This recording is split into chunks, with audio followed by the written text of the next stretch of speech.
J'ai fait ça pour l'argent. C'est faux, non, je rigole. Bon, pour ceux qui ne savent pas, il y a moins d'un mois, j'ai créé un drama. En gros, j'ai dit que Paco et Noah, ils me copiaient. Mais tout ceci était faux. Dans cette vidéo, je vais vous expliquer pourquoi est-ce qu'on a fait ça, comment on est venus à faire ce faux drama et qu'est-ce que ça nous a rapporté concrètement. Parce que c'est pour ça que vous êtes là. Paco, quand il a lancé sa chaîne TikTok, je l'ai DM directement parce que je trouvais ça trop drôle qu'on fasse exactement le même contenu. Du coup, je le DM, je fais ouais, mec, c'est trop bien, on fait le même contenu et tout, on va révolutionner le TikTok game, le YouTube game. Et du coup, lui, il pensait que c'était une menace. Il fait ouais, mec, je te connaissais pas du tout, vas-y, c'est pas grave et tout machin. Il me fait non, non, je lui dis non, mec, t'inquiète. Je lui dis t'as énormément de potentiel, viens, on fait un feat. Il a fait 2 vidéos. C'est bon pour vous? Puis au début, il avait refusé, il m'a fait ouais, je vais d'abord créer ma propre image parce que j'ai pas envie que ce soit trop associé à toi et qu'ils me disent que j'ai pompé ton buzz et tout machin. Du coup, je lui dis vas-y, fais ta vie de ton coin, mais on continue à se parler. Noah, je l'ai rencontré pendant la guerre des bannis, pendant l'histoire avec Litsu, Buta, Gabin, lui et moi. Du coup, on s'est parlé, le feeling il s'est trop bien passé, on a continué à parler et tout machin. Mais au fur et à mesure des mois, au début, Paco et moi, on nous comparait au Rire Jaune parce qu'on était asiatiques et on faisait des podcasts. Mais plus moi j'avançais dans la création de contenu, plus je gagnais en abonnés, plus en fait Paco, on lui comparait plus à Kevin ou Henry Tran, on lui comparait à moi. On disait ouais, c'est Tourist World, ouais, mais il fait comme Tourist World et tout, etc. Tellement que sur YouTube, j'étais banward. C'est-à-dire que tu tapais Tourist World sur les commentaires, personne, ça s'affichait pas. Mais donc on se parle avec Paco et je me suis dit, mec, viens, on crée une fausse guerre pour introduire un peu le duo et tout, etc. Parce qu'on fait le même contenu, ce serait ultra drôle qu'on fasse un faux truc en mode tu me plagies et tout à la Cyprien Squeezie pour ramener le prime de YouTube de l'époque. Il trouve l'idée super et je me dis, ah, mais pourquoi pas faire la même chose avec Noah de Coco? Et le problème, c'est que lui, c'était plus compliqué parce qu'il faisait totalement autre chose, etc. Mais j'apprends par la suite que lui, il veut un peu sortir de Minecraft et faire un peu d'IRL, faire un peu du multigaming, etc. Je me dis, pourquoi pas l'intégrer? Je crois qu'en septembre, on crée un groupe Discord entre nous trois, on l'appelle War is Coming. On prépare un peu les trucs, mais vraiment sans plus. Sauf que là, Paris Games Week arrive, on se voit IRL et on se dit, ah, en vrai, le feeling il se passe trop bien. Les gars, première fois je les rencontre IRL, on commence à se parler, c'est comme si on se connaissait depuis 10 ans, c'est une folie. Mais du coup, les journées se passent, on rentre chez nous, etc. Et là, on se dit, ah, allez, je pense qu'on va lancer cette guerre parce que on commence à nous associer un peu trop. On commence nos contenus, il y a beaucoup de similitudes. Par exemple, en fait, on a eu des idées en même temps et vu que moi je tourne une semaine en avance à chaque fois, parfois ça se corrélait, parfois on avait une semaine d'intervalle. Et en fait, de l'extérieur, on pourrait penser qu'on se copiait entre nous, mais en réalité, c'est une succession de coïncidences et tout machin. C'était trop drôle. Du coup, là, je me suis dit que je vais créer un mini sketch où je disais que ouais, les gens ils me plagient et tout et machin. Mais pour ça, il faut que Noah me copie. Du coup, il a mis la musique, il a tenté de faire des mini sketchs, etc. Sauf que ça ressemblait pas du tout à mon contenu. Du coup, c'était très compliqué. Et là, je crois que je balance la bombe et ça explose. Je crois que ça fait 100 000, 200 000 vues. Et on pensait premier degré que ça allait faire 2000 vues, que ça allait être un petit drama entre nous. Mais ça explose, ça fait 200 000 vues. Là, il y a Noah qui fait une réponse, ça fait 600 000 vues. Il y a Paco qui fait une réponse, il fait 400 000 vues, il fait 200 000 vues. On enchaîne les vidéos entre nous. Ça, vraiment, ça explose. On fait des centaines de milliers de vues. C'est une folie. Je reçois même des commentaires d'insultes, des DM d'insultes, de morts et tout, machin. C'est trop drôle. Moi, je trouvais ça très drôle, mais ça a un peu blessé Noah, je me souviens, parce que lui, il s'est construit une communauté saine en 14 ans et ça le faisait un peu mal que les gens retournent leur veste et tout, machin. Moi, vu que je crois pas en l'amour d'internet, j'en avais rien à foutre. Je trouve ça juste drôle de faire un délire entre nous. Je crois que pour Paco aussi, il s'en battait les couilles, mais il trouve ça juste drôle. Mais lui, il a poussé le délire un peu trop loin. Les commentaires méchants, il les incendiait. Je crois qu'il mettait des commentaires d'insultes. Et du coup, sur notre groupe Discord, on s'amusait à screen les commentaires et les DM et à se l'envoyer entre nous. On trouvait ça trop drôle. Et du coup, je viens de voir, mais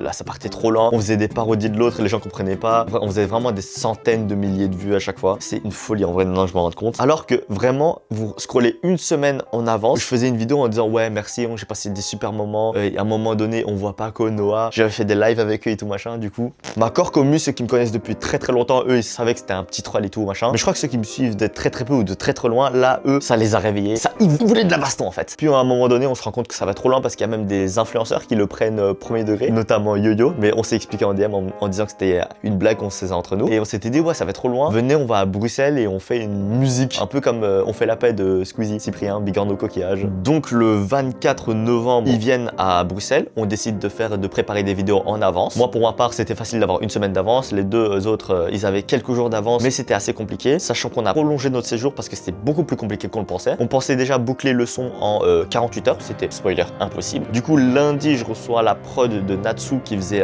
notre musique. Et Natsu, il est très fort pour assembler un peu tout ce qui est la musique et les jeux vidéo, l'univers des animés et tout, etc. On s'est dit que ça rentrait bien dans notre DA. On a essayé et on a pris la prod que vous connaissez. Parce qu'en fait, ça ressemblait à une OST de Mario qui rentrait du coup dans la musique de Yoshi Island qu'on utilise. Du coup, on prend cette prod là. Les premiers jours, on se rejoint, on parle un peu, on rigole un peu. Puis on va au studio, on essaye d'écouter la prod, à faire les top lines. Les top lines, c'est en gros, on écoute la musique, on fait non, non, non, non, non, non, non, non, non, non. Sauf qu'on est nul à chier. Voilà, on est nul à chier, on n'y arrive pas.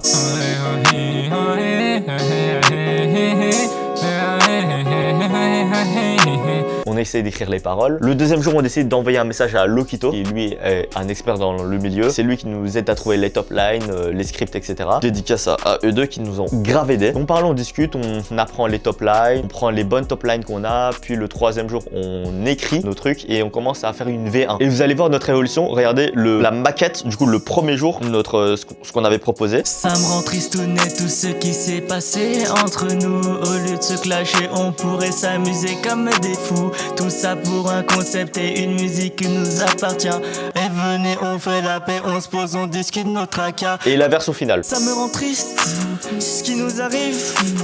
Venez, on arrête de se fâcher. Venez, on arrête de se clasher. Voilà, vous voyez un peu la différence. Bon, franchement, c'était taper des barres, mais le problème, c'est qu'on avait très peu dormi parce que c'était vraiment à ce moment-là 72 heures de full tryhard. Et du coup, les deux autres, ils ont décidé de prolonger leur séjour. De base, ils devaient partir mercredi. Et franchement, heureusement qu'ils n'avaient pas pris un bus ou un train de retour parce que c'était vraiment trop de la tryhard. On a très peu dormi. On rentrait du studio, il était 2h du matin, 4h du matin. Il n'y avait pas de transport à ce moment-là parce qu'en fait, j'ai un très mauvais timing. Et comme par hasard, les 3 jours ils viennent, c'est les 3 jours où il y avait grève. Est-ce que c'est bon pour vous? C'était la grève la plus hard de la Belgique depuis toujours, je pense. Et c'était 3 jours de grève. Et les 3 jours de grève, c'était les 3 jours où ils devaient venir. Alors, c'est bon pour vous, il n'y avait pas de transport. Donc, je prolonge aussi le Airbnb. Ils prolongent un peu leur séjour. On continue à faire le truc et tout machin. Et à un moment donné, je crois que le 4e jour, on se tape un délire. Et on se dit, ouais, venez, on fait un chant de clash et tout machin. Parce qu'en fait, de base, je devais faire 1 minute de clash sur les deux. Et en fait, c'est juste moi, je pose mon téléphone et je les insulte pendant 1 minute. Et puis, en ce moment-là, on écoutait des musiques de youtubeurs. Et on s'était dit, pourquoi pas parodier les trucs. Et je crois qu'à un moment, il y avait une musique en tête, c'était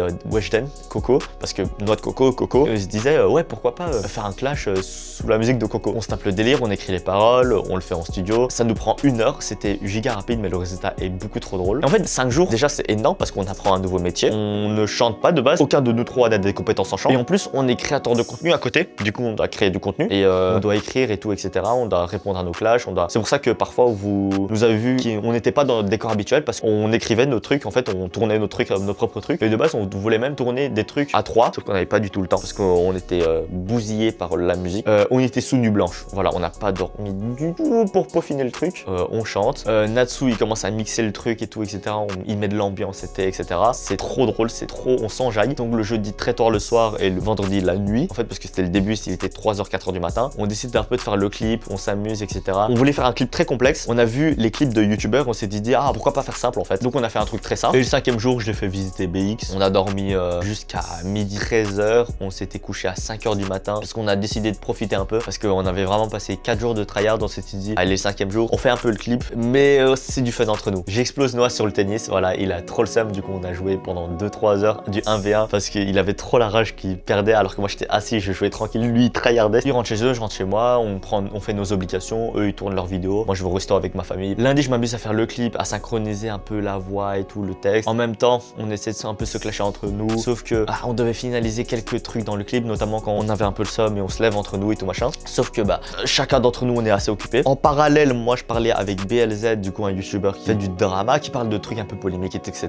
Et j'essaie de le convaincre de sa chaîne secondaire. On parle de ce faux drama, comme ça, comme si c'était un vrai truc, un vrai bail. Comme ça, on tease vraiment le clip. Ça, c'était en parallèle. Du coup, j'avais un petit taf en plus comparé aux deux autres. C'est que moi, en même temps, j'écrivais et je tournais un peu le truc avec BLZ en collaboration. Je voulais faire la surprise, sauf que ça a leak. Mais c'est pas grave, ça se passe. On fait ça samedi. Tease un peu le dimanche. La vidéo marche super bien. Du coup, moi, je continue ma vie, etc. Je continue le clip. Dimanche arrive. Je voulais le publier pour 15h. Sauf que mon horloge, je sais pas pourquoi ce jour-là, il avait 1 demi-heure de retard. Du coup, pour moi, quand je voyais qu'il était 14h30, en fait, il était 15h. Du coup, j'avais pas publié parce qu'il me restait encore vraiment le tout début à faire. Le clip, on vraiment se lève parce que j'avais pas encore des rushs. Je le poste et vraiment, le truc, il est fini. Sauf que, encore aujourd'hui, les gens ils croient que c'est une vraie guerre et on n'avait pas assez bien communiqué pour la fin. Du coup, c'est pour ça que je fais cette vidéo en fait. Pour ceux qui pensent que j'ai fait ça pour l'argent, qui pensent qu'on a fait ça pour l'argent, est-ce que vous savez combien ça a coûté? Je vais pas vous le cacher, j'ai gagné de l'argent avec ce drama, mais est-ce que j'ai plus gagné de l'argent avec le drama ou est-ce qu'il y avait des coûts à côté? Ça, je vais vous le dire. Déjà, il faut savoir que le drama est très mal monétisé sur TikTok. En fait, sur TikTok, on a deux façons d'être monétisé. On a les récompenses classiques et les récompenses supplémentaires. Récompenses classiques, c'est la monétisation classique. Moi, je suis payé 17 centimes les 1000 vues. Certains ils sont payés plus, certains beaucoup moins. Je sais que Noah, il est payé, je crois que c'était 9 centimes les 1000 vues. Paco, ça doit être pareil. Mais moi, je gagne plus que, je sais pas pourquoi. Par contre, on a les récompenses supplémentaires. Et là, ça s'ajoute à l'équation. Parfois, tu peux gagner jusqu'à aller x4, x5, x6, voire même x10 du revenu du RPM classique. Le problème, c'est que dans les dramas, ce n'est pas considéré comme des récompenses supplémentaires. Pourquoi? Parce qu'il y a des critères. Critères, ça doit être original. En fait, c'est pas clair. Mais quand c'est des vidéos drama, tu gagnes pas de récompenses supplémentaires. commentaires. Et en plus, vu que j'ai fait des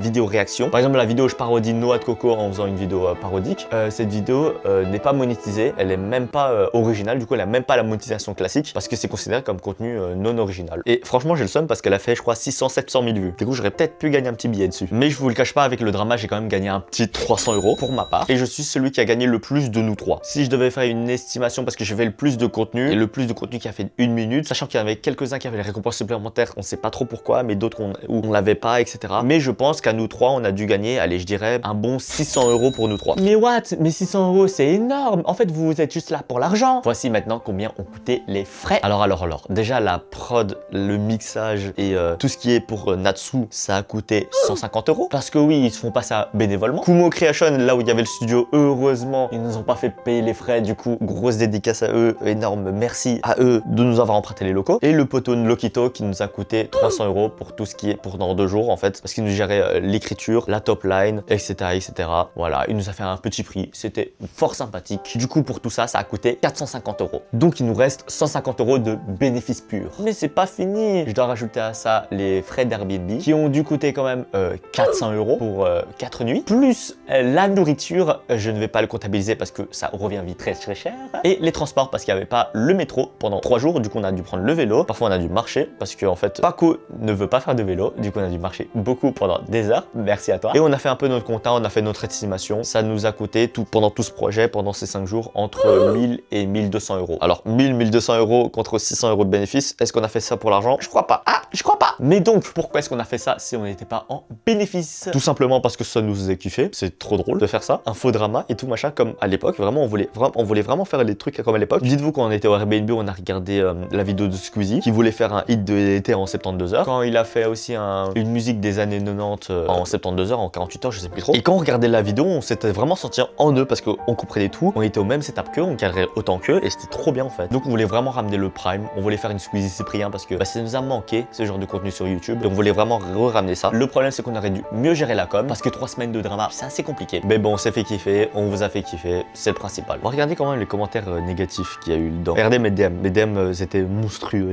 c'était trop drôle. Je vais te rendre aussi moche que même ta mère dirait oh non, il n'est pas de moi. J'ai eu des trucs classiques genre vive Paco ou vive Noah. T'es gênant, trou du cul, FTG de merde. C'est bon. Voilà, laisse Noah de Coco tranquille, tu sais pas faire des vidéos, t'es nul, respecte-le, classique. BZ ta mère la PUTE. C'est toi le plagieur sale PUTE. Il m'a bloqué. Voilà, nique ta race, très sympathique. Voilà, c'est parce que j'avais fait un live et du coup il y a des gens qui spammaient Noix de Coco, Noix de Coco, Noix de Coco. Et du coup ça pourrissait mon chat. Du coup j'ai mute quelqu'un et il m'a fait t'as intérêt à me démute sinon j'arrête ta grand-mère. Il m'a bloqué. Mais je peux pas le redémute du coup. Mais bref, c'était cool, on s'était fait kiffer et c'est le principal. Donc dis-moi ce que t'en penses et si tu veux un peu une vidéo à style 72 heures pour créer un son comme avait fait Squeezie, j'ai tous les rushs. Si vous voulez que je la sorte, je la sortirai un jour. Si vous voulez pas, tant pis.